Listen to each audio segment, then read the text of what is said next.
సహించువాడు ధన్యుడు, అతడు శోధనకు నిలిచిన వాడై ప్రభు తను ప్రేమించు వారికి వాగ్దానం చేసిన జీవ కిరీటము పొందును. మీకు గుర్తుందో లేదో, 2వ వచనం 3వ వచనాన్ని ధ్యానం చేసేటప్పుడు పరిశోధన గురించి విన్నాం.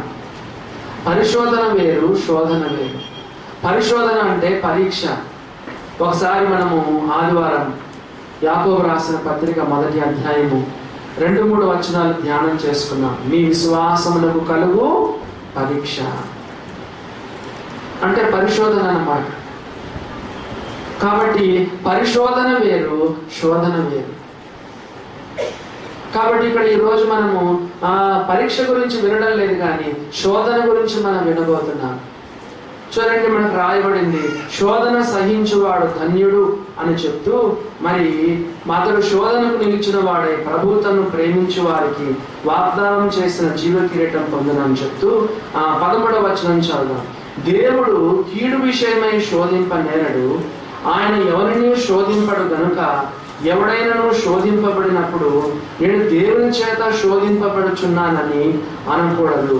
ప్రతి వాడును 14వ వచనం, ప్రతి వాడును తన స్వకీయమైన దురాశ చేత ఈడవబడి మరలు కొల్పబడిన వాడై శోధింపబడును. Number 1, the origin of temptation. ఈ యొక్క శోధనకు ఆరిజిన్ ఏంటి చెప్పండి? శోధనకు ఆరిజిన్ ఏంటంటే 14వ వచనం చదవండి, ఏమని రాయబడిందో. 14వ వచనం ఏంటి? ప్రతి వాడును తన స్వకీయమైన దురాశ చేత ఈడవబడి మరలు కొల్పబడిన వాడై శోధింపబడును. శోధనకు ఆరిజిన్ ఏంటంటే మనమే. స్వకీయమైన దురాశ అంటే ఎవరు చెప్పండి? మనమే. చాలాసార్లు మనం దేవుని నిందిస్తున్నాం. అయ్యో దేవుడు నాకెందుకు ఈ శోధన పెట్టాడబ్బా, అయ్యో దేవుడు నన్ను ఎందుకు శోధిస్తున్నాడబ్బా. చాలాసార్లు మన మాటలు, దేవుడు ఎవరిని శోధింపడు. ఆ మాట చదవదమ్మా, 13వ వచనం చదవండి. దేవుడు కీడు విషయమై శోధింపబడనేరడు. కీడు విషయమై అంటే పాపం విషయమై. పాపం చేయమని దేవుడు ఎప్పుడైనా శోధిస్తాడా చెప్పండి? ఎప్పుడైనా సరే దేవుడు పాపాన్ని ప్రేరేపిస్తాడా? దేవుడు పాపం విషయంలో దేవుడు మనల్ని శోధిస్తాడా? పాపం చేయమని దేవుడు ఎప్పుడైనా మనల్ని ప్రేరేపిస్తాడా? కానే కాదు, ఎన్నడే కానీ దేవుడు నన్ను శోధిస్తున్నాడని మనం అననే అనకూడదు. దేవుడు పరీక్ష పెడతాడు. 2-3 వచనాలు మనం చదువుకున్నాం కదా. 2-3 వచనాల్లో మీ విశ్వాసమునకు కలుగు పరీక్ష ఓర్పును పుట్టించుదని అరిగి మీరు నానా విధమైన శోధనలో పడినప్పుడు అది మహానందం అని ఎంచుకోనండి. ఆ శోధన వేరు, అదే పరీక్ష అది. కానీ ఇక్కడ అసలైన శోధన టెంప్టేషన్ అంటారు. కాబట్టి ప్రియులారా, టెంప్టేషన్ వేరు, టెస్ట్ అండ్ ట్రయల్స్ వేరు. శోధనలు వేరు, పరిశోధనలు వేరు, పరీక్ష వేరు. కాబట్టి ఇక్కడ మనం చదువుతున్నాం, ద ఆరిజిన్ ఆఫ్ టెంప్టేషన్ ఏంటంటే మనమేనండి. కాబట్టి దేవుని పైన మనం నింద వేయకూడదు. దేవుడు నన్ను ఎందుకు శోధిస్తున్నాడు అబ్బా అని మనం ఎన్నడూ కూడా అడగకూడదు. 13వ వచనం చదువుదాం చూడండి. దేవుడు కీడు విషయమై శోధింపనేరడు, ఆయన ఎవరిని శోధింపడు గనుక ఎవడైనను శోధింపబడినప్పుడు చెప్పండి, ఏమనకూడదు? నేను ఏమనకూడదు? నేను దేవుని చేత శోధింపబడుచున్నానని అనకూడదు. దేవుడు ఎవరిని శోధింపడు గనక ఎవడైనా శోధింపబడినప్పుడు దేవుడు నన్ను శోధించుచున్నాడని అనకూడదు. కాబట్టి ప్రియులారా, దేవుడు కాదు సోర్స్, ఆరిజిన్ దేవుడు కాదు. శోధన నీ దగ్గర నుండే వస్తుందన్నమాట బైబిల్లో రాయబడింది. మానవుల్లో ఉన్న ఒక బలహీనత ఏంటంటే చెప్పండి, పాపం చేసింది కాకుండా శోధనలో పడింది కాకుండా మనం ఏం చేస్తామంటే మనం ఒప్పుకోమండి. మనలో వచ్చిన ఒక పెద్ద తంట ఏంటంటే మనము పాపములో పడినప్పుడు మనం ఒప్పుకోము. మన యొక్క నేచర్ ఏంటంటే, స్వభావం ఏంటంటే ఇతరుల పైన మనం నింద వేస్తాం. మనం శోధనలో పడిపోయి దేవుని నిందిస్తున్నాం, దేవుడు నన్ను శోధిస్తున్నాడని చెప్తున్నాం. ఆ నింద దేవుని పైన మనం వేస్తున్నాం. కొన్నిసార్లు ఏం చేస్తాం తెలుసా? లేదన్నా ఇదిగో వాడు భలే శోధించాడు, ఇదిగో ఆమె అలా శోధించింది కాబట్టి ఇలాంటి పాపంలో పడ్డాను. దేవుని వాక్యం అలా చెప్తుందా చెప్పండి? లేదు, లేదే. చూడండి, సాధారణంగా మనం ఎప్పుడు కూడా దేవుని పైన నింద వేస్తున్నాం, ఇతరుల పైన, ఆయన పైన, ఆమె పైన నింద వేస్తున్నాం. బైబిల్లో మనం చూసినట్లయితే ప్రారంభంలో జరిగింది అదే. ఆ మాటలు చదువుదామా? ఆదికాండము 3వ అధ్యాయానికి రండి. ఆదికాండము 3వ అధ్యాయానికి వస్తే అక్కడ జరిగిన సంభవం ఇదే. ఆదికాండము 3వ అధ్యాయానికి మనం వచ్చినట్లయితే చూడండి, 11వ వచనం నుండి చదువుతున్నాను. అందుకాయన, నీవు దిగంబరివని నీకు తెలిపిన వాడెవడు? నీవు తినకూడదని నేను నీకు ఆజ్ఞాపించిన వృక్ష ఫలములు తింటివా అని అడిగాను. అందుకు ఆదాము, నాతో ఉండుటకు నీవు నాకు ఇచ్చిన ఈ స్త్రీయే ఆ వృక్ష ఫలములు కొని నాకు ఇవ్వగా నేను తింటినను. చూసారా, నింద ఎవరి మీదకి వేశాడు? చెప్పండి, ఫస్ట్ ఎవరి మీద వేశాడు? నీవు నాకు ఇచ్చిన ఈ స్త్రీ. ఫస్ట్ ఎవరి పని వేశాడు చెప్పండి? ఆదాము. నీవు నాకు ఇచ్చిన ఈ స్త్రీ అంటే ఫస్ట్ నింద ఎవరి పని వేశాడు? దేవా, నీవే కారకుడు. నేను పనులు తిన్నందుకు, నేను శోధనలో పడినందుకు కారణం ఎవరు? నీవే. చూసారా, ఆదాము ఆది మానవుడు, ఫస్ట్ మానవుడే దేవుని పైన నింద వేస్తున్నాడు. దేవా, నీవు నాకు ఇచ్చిన ఈ స్త్రీ అంటున్నాడు. కాబట్టి ప్రియులారా, దేవుడు ఎప్పుడు ఎవరిని శోధించడు. శోధింపబడినప్పుడు నేను దేవుని చేత శోధింపబడుచున్నానని అనకూడదు.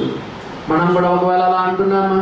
దేవుని పైన మనం నిందలు వేస్తున్నామా? చెప్పండి ప్రియమైన దేవుని బిడ్డలారా, ఆది మానవుడు ఆదాము ఆ నిందను దేవుని మీద వేశాడు. నీవు నాకు ఇచ్చిన ఈ స్త్రీ. రెండవదిగా ఆ యొక్క నిందను ఎవరి మీద మోపుతున్నాడు చెప్పండి? నీవు నాకు ఇచ్చిన ఈ స్త్రీయే ఆ వృక్ష ఫలములు కొని నాకు ఇయ్యగా నేను తింటినని. రెండవదిగా హవ్వ పైన నింద వేస్తున్నాడు. నా భార్య శోధించింది దేవా, నా భార్య ఇస్తేనే తిన్నానని చెప్తున్నాడు. ప్రియమైన దేవుని బిడ్డలారా, ద ఆరిజిన్ ఆఫ్ టెంప్టేషన్ ఎవరంటే మనమే. దేవుని పైన నింద వేయద్దు, భార్య పైన నింద వేయద్దు, ఒక స్త్రీ పైన, ఒక పురుషుని పైన నింద వేయద్దు. ఫలానా అమ్మాయి, ఫలానా అబ్బాయిలను శోధించాడు కాబట్టి శోధనలో పడ్డాను అని ఎప్పుడు కూడా వేయవద్దు. ప్రేమైన దేవుని బిడ్డలారా, ద ఆరిజిన్ ఆఫ్ టెంప్టేషన్ ఏంటంటే చెప్పండి? మనమే. ఆ మాట మళ్ళా చదువుదామా? 14వ వచనం చదువుదాం. 14వ వచనం చూడండి, ఏమని రాయబడిందో. ప్రతివాడును తన స్వకీయమైన దురాశ చేత ఈడవబడి మరలు కొల్పబడిన వాడే శోధింపబడను. అవును, ప్రతివాడును తన స్వకీయమైన దురాశ చేత. అవును, దురాశ అనేది ఏంటంటే ఈవిల్ డిజైర్స్ అంటారు కదా, ఈవిల్ డిజైర్స్. ఆ తర్వాత లస్ట్ అంటారు. ఇంకో మాట చెప్పాలంటే లస్ట్, స్వకీయమైన దురాశ. మానవుల్లో కొన్ని ఆశలు దేవుడు పెట్టాడండి కదా. మరి బైబిల్లో మనం మానవుని యొక్క నిర్మాణం ఎటువంటిదంటే కొన్ని దేవుడు కొన్ని డిజైర్స్ మనలో పెట్టాడు. ఫర్ ఎగ్జాంపుల్ ఆకలి కదా, రెండవదిగా దాహము, రెండవదిగా నిద్ర కదా. అలాగనే మన వివాహ సంబంధమైనటువంటి వివాహంలో వాడడానికి కొన్ని కోరికలు, ఇవన్నీ దేవుడు మనలో పెట్టాడండి. కానీ తినడం ఎక్కువైంది అనుకోండి, అదేమవుతుంది చెప్పండి? దురాశ.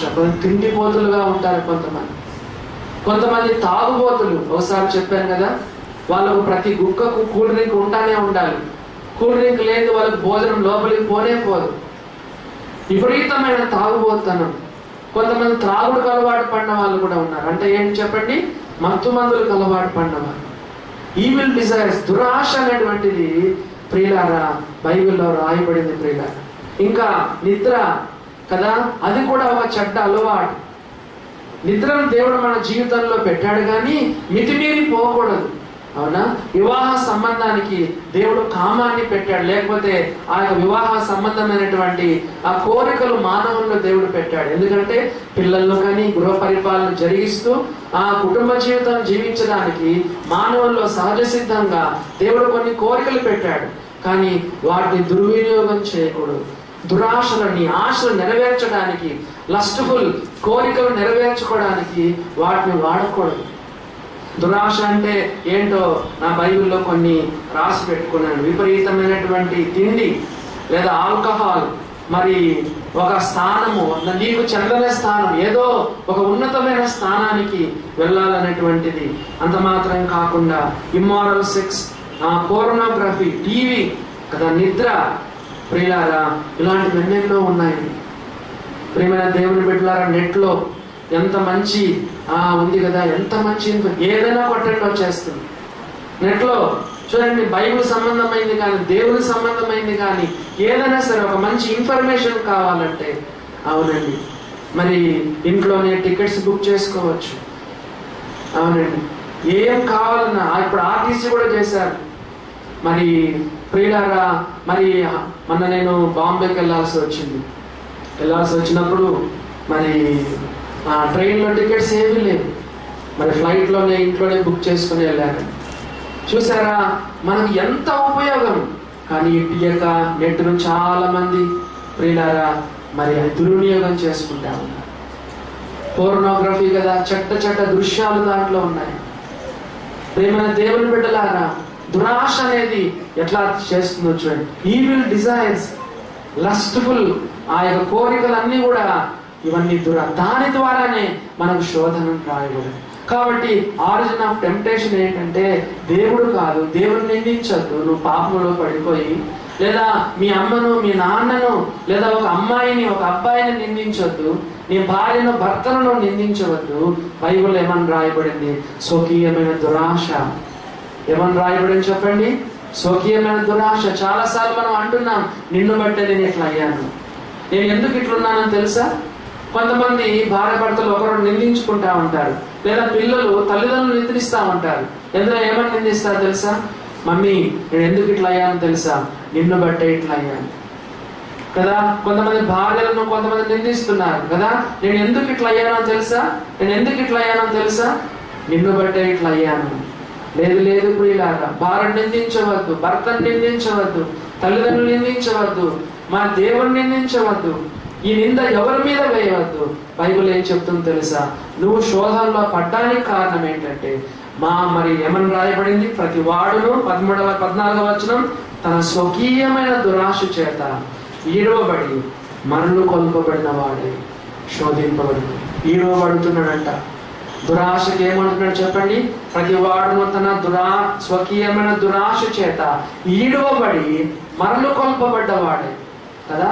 ఈడవబడి అంటే ఈల్డింగ్ అంటారు కదా, అంటే బాగా దాని చేత వశపరచబడి. అవునండి, దురాశ అనేది చాలా చెడ్డది. దురాశనే ఈ యొక్క టెంప్టేషన్కి మూల కారణం. ఇందాక చెప్పాను కదా, అవును, దేవుడు నిద్ర, తిండి, దాహము ఇవన్నీ దేవుడు మనలో పెట్టాడు. పవిత్రమైన కోరికలు తప్పు కావు. బైబిల్లో ఒక ఇష్టమైన మాట ఏంటంటే 37వ కీర్తనలో ఉంది. ఏమని రాయబడిందంటే, యెహోవాను బట్టి సంతోషించుము, ఆయన నీ హృదయ వాంఛలను తీర్చును. మంచి కోరికలు కలిగి ఉండడం తప్పు లేదు. మంచిగా చదవాలి కదా, మంచి ఉద్యోగం సంపాదించుకోవాలి, మంచిగా వివాహం కావాలి, సెటిల్ కావాలి కదా, నేను మంచిగా ఉండాలి, మంచి ఆత్మీయ జీవితం కలిగి ఉండాలి, మంచి సేవ చేయాలి, మంచి సాక్ష్యం కలగాలి, మంచి పేరు సంపాదించుకోవాలి, మంచిదే. కానీ ప్రియులారా, దురాశ అనేది, చెడ్డ ఆశ అనేది మన జీవితంలో రాకుండా మనము చూసుకోవాలి. కాబట్టి ఎలా మనం శోధింపబడుతున్నామంటే, బైబిల్లో మనకు రాయబడింది ఏంటంటే, ప్రతి వాడును తన స్వకీయమైన దురాశ చేత ఈడవబడుతున్నాడు, మరలు కొల్పబడుతున్నాడు. ఈడవబడుతున్నాడు, మరలు కొల్పబడుతున్నాడు. ఈ మాట కూడా కొంచెం మనము ఆలోచన చేద్దాం. ఈ యొక్క ఊరికే దురాశ వచ్చిన వెంటనే శోధనలో పడుతున్నామా? లేదు. దురాశ పుట్టింది ఎక్కడ పుడుతుంది? హృదయంలో పుడుతుంది కదా. దురాశ ఒక చెడ్డ ఆలోచన కదా, ఒక చెడ్డది దురాశ పుట్టింది. వెంటనే శోధనలో పడతామా? లేదు. ఏం చేస్తాం తెలుసా? దురాశను మనం ఏం చేస్తామంటే మరి దాని గురించి ఆలోచన చేస్తాం. ఆ దురాశను ఎంటర్టైన్ చేస్తాం. చూసిందే మళ్ళా చూస్తాం, దాని వాసన చూస్తాం, రుచి చూస్తాం, దాన్ని ముట్టుకుంటాం, దాని గురించి వింటాం, దాని గురించి ఆలోచన చేస్తాం. ఇది తప్పండి. దురాశ చేత ఈడవబడి మరలు కొల్పబడిన వాడే శోధింపబడను. ఒక చెడ్డ దురాశ వచ్చినప్పుడు చెప్పండి, ఏం చేయాలి? మనం దాన్ని వెంటనే కట్ చేసేయాలి. సాతానా నా వెనుకకు పొమ్ము అని చెప్పి సాతాను మనం పారద్రోవాలి. ఈడవ మరలు